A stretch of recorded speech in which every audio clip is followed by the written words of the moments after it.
السلام علیکم ورحمۃ اللہ وبرکاتہ۔ امید ہے کہ احباب خیریت سے ہوں گے۔ بچوں کو روزمرہ کی عادتیں سکھائیں، مطلب وقت پہ کام کرنے کی عادت، چیزیں سمیٹنے کی عادت، سو کے اٹھنے کے بعد اپنے بستر ٹھیک کرنے کی عادت، اپنی الماری اسٹڈی ٹیبل ٹھیک کرنے کی عادت، کھانا کھانے کے بعد دسترخوان یا ڈائننگ ٹیبل سے بیٹھنے کی عادت، ان کے علاوہ مدد کرنے کی عادت ضرور ڈیولپ کروائیں۔ عادتیں یہ جو ہے نیچر بن جاتی ہیں۔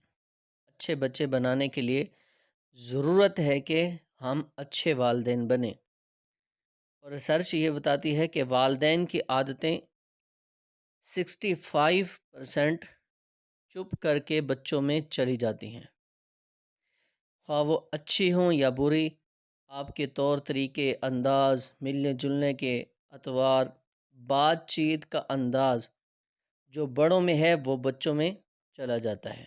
یہ سوچیں کہ اللہ کیا کہہ رہا ہے، یہ نہیں کہ دنیا کیا کہہ رہی ہے۔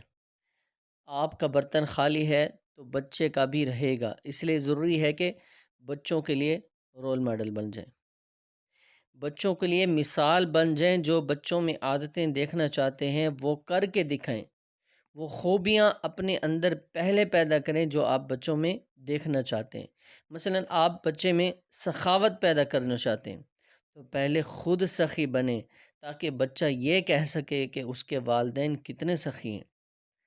ہماری والدین کے طور پر یہ ذمہ داری ہے کہ بچوں کی عاقبت خراب نہ ہو۔ قرآن میں ہے کہ یا ایہا الذین آمنوا قوا انفسکم و اہلیکم نارا، کہ اے ایمان والو بچاؤ اپنے آپ کو جہنم کی آگ سے اور اپنے اہل و عیال کو۔ اس کے علاوہ ہماری ذمہ داری ہے کہ ہمارا بچہ معاشرے کے لیے خراب نہ ہو۔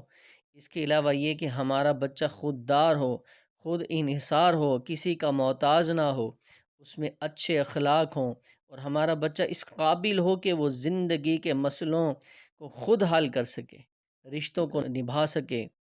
سب سے اہم ذمہ داری یہ ہے کہ ایسے مواقع پیدا کریں کہ بچوں میں خوف خدا ہو، اللہ کی ناراضگی کا خوف ہو، کہ تنہائی میں بھی غلط کام نہ کرے، پختہ ایمان ہو، درست عقیدہ ہو، اور اللہ رب العزت پر یقین ہو۔ اللہ رب العزت ہمیں اچھا والدین بننے کی توفیق دے، ہمیں اپنے بچوں کی اچھی تربیت کرنے کی توفیق عطا فرمائے۔ ویڈیو ہماری پسند آیا کرے تو اس کو ضرور شیئر کر دیا کریں، لائک اور کمنٹس کے ساتھ حوصلہ افزائی بھی کر دیا کریں۔ جزاک اللہ خیرہ۔ السلام علیکم۔